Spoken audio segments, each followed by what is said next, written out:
Hello and welcome back, astronomy enthusiasts. This is the beginning of week 5 of online instruction, and I've got some announcements for this week. First of all, exam 3 is this Thursday. It will work a lot like exam 2 in that it will be online on Canvas. You can access it any time between class time on Thursday and Sunday. And you will get a 75-minute window in that time frame in which to complete the exam.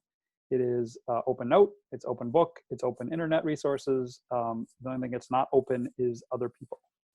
So good luck with that. I have posted a practice exam like before, which you're welcome to take a look at.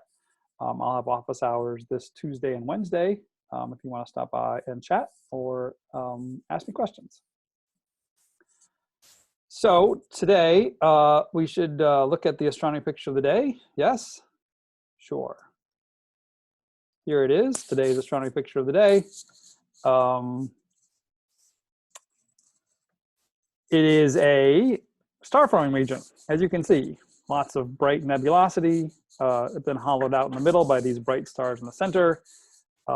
Interestingly, the caption of this is the Running Chicken Nebula. I had not ever heard of the Running Chicken Nebula, but here it is. And I wanted to read you the first couple of sentences of the explanation. To some, it looks like a giant chicken running across the sky. To others, it looks like a gaseous nebula where star formation takes place. Count me among the second group, but I couldn't help but wonder, sometimes you have to get lost in the links that they provide you in APOD. So I wanted to know what giant running chicken could possibly be. So I clicked on them. You ready for this? This is giant. This takes us to a link where somebody has thoughtfully suggested how this might actually look like a running chicken. I guess I can kind of see it. But sometimes you just need to see giant chickens running to get the hang of it. So the second link takes us to this.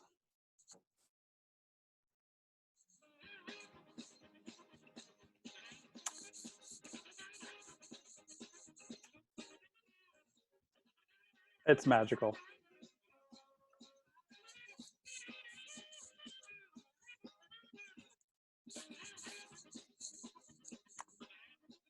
A goat's gonna make an appearance in a moment. There he is. Just in case you needed a visual of what actual running chickens look like, there you are. You just never know what the crazy folks at APOD are gonna be up to. All right, great, so let's get into it. Let me show you,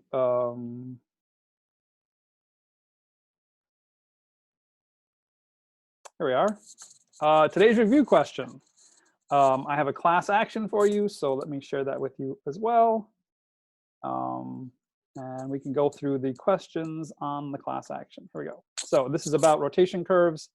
Rotation curves are very important for understanding how we understand the masses of galaxies and other things, and how we understand how dark matter works. But they're kind of mysterious and hard to understand. So let's see if we can do some more examples to firm up this concept in your mind.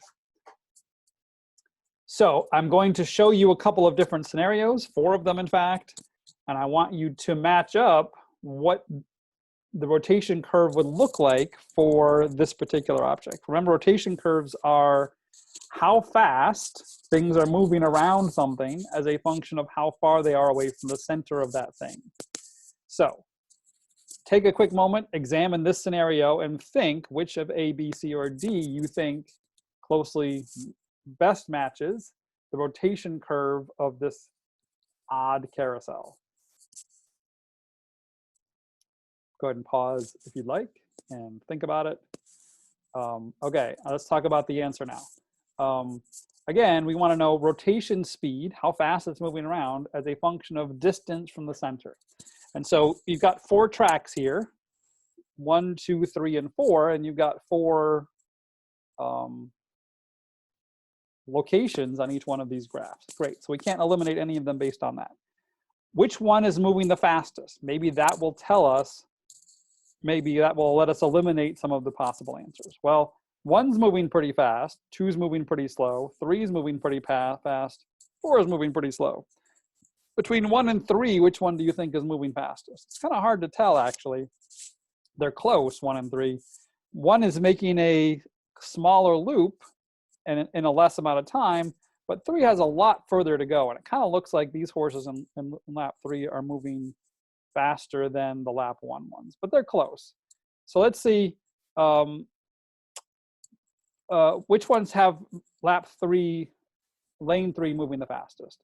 A and B certainly work, C certainly works, D definitely does not. We can eliminate D right now because D has lane 3, the third furthest from the center, moving the slowest, and that certainly is not happening. But A, B, and C all have horse 3 moving pretty fast. We can eliminate another one because we see lane 1 is moving really fast too, and choice A has 1 moving the slowest. That's certainly not the case. So we're down to B or C. How can we distinguish between B or C? Well, in B, lane 2 is moving much faster than lane 4. Is that the case? Well, no. Lane 2 is actually moving a lot slower than lane 4 because even though 2's on an inside lane, lane 4 is actually passing it. So we can eliminate B also. This has to be C. Lane 3 is moving fast, as is lane 1, but 3 is moving a little bit faster than lane 1, even though it's taking longer to go around and has further to go. Lane 4 is slower yet, but it's faster than lane 1. So C has to be the right answer. Let's go ahead and click show answer, and in fact, it is C. Okay, these are all things we've had practice before. You should know these, but let's go over them again. A spinning pizza. What would the rotation curve of a spinning pizza look like? Again, from the center, how fast is something moving outward as you go to the center, go to the outside? Okay, you can pause if you want. We'll come back. Okay, this is solid body rotation. This works exactly the same way as the Earth does, as the spinning bicycle wheel we did in the last section. I don't know what the hint's going to be. Oh, look at that. They're showing us circumference and periods. That's certainly helpful, right? The further out you go, the further these pepperoni slices have to go, and they're all making the trip in the same amount of time. This pepperoni makes 1 full lap in the same amount of time as this pepperoni. And so since this pepperoni has a lot farther to travel, it has to be moving a lot faster. And so this is going to be B. As you move out from the center point isn't moving at all. It's just spinning slowly in place. And as you go further out, the speed at which those pepperoni are moving has to be moving faster in a linear way. Yay. How about the planets? This is not a bad representation of how fast the planets are actually moving in our solar system. This is a Keplerian rotation curve. The closer you are to the sun, the stronger gravity is, and the faster you'll be moving and accelerating. And so inner planets move faster than outer planets. But it's not a linear, relationship. It's actually the relationship shown in A. Finally, the Milky Way stars. Again, the Milky Way is different from the solar system in that as you move away, you're encountering much more mass. And so instead of Keplerian rotation curve, it actually looks like, this is one you sort of have to know. It in fact looks like A, fairly flat outside of the very central part of the galaxy. Great.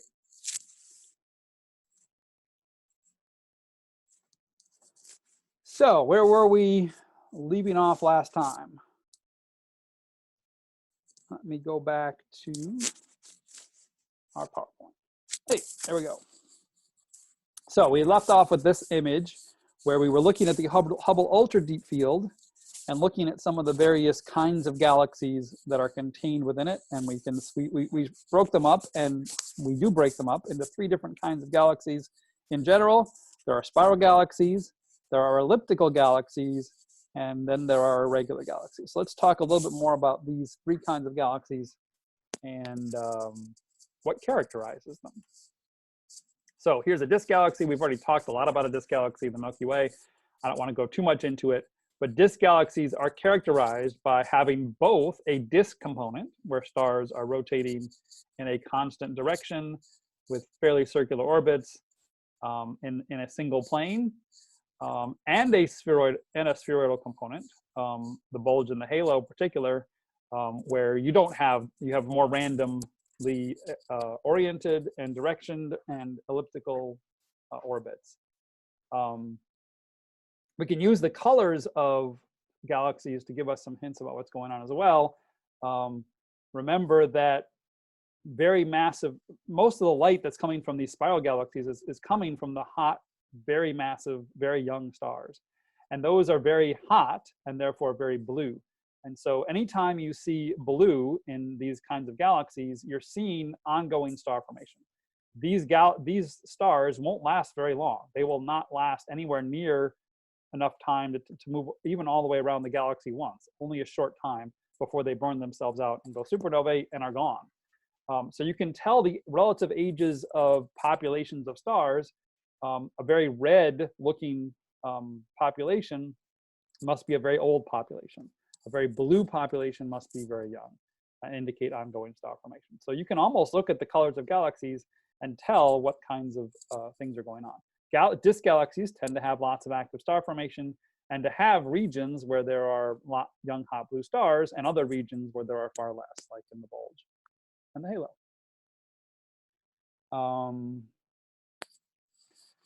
Want to see some more pretty pictures of spiral galaxies? Of course you do. Here are some more pretty pictures of spiral galaxies. You can see that there are differences. Obviously, no two of these are the same, but there are even some broad differences in how tightly wound the spiral arms are, how well-defined the disk components are, and things like that.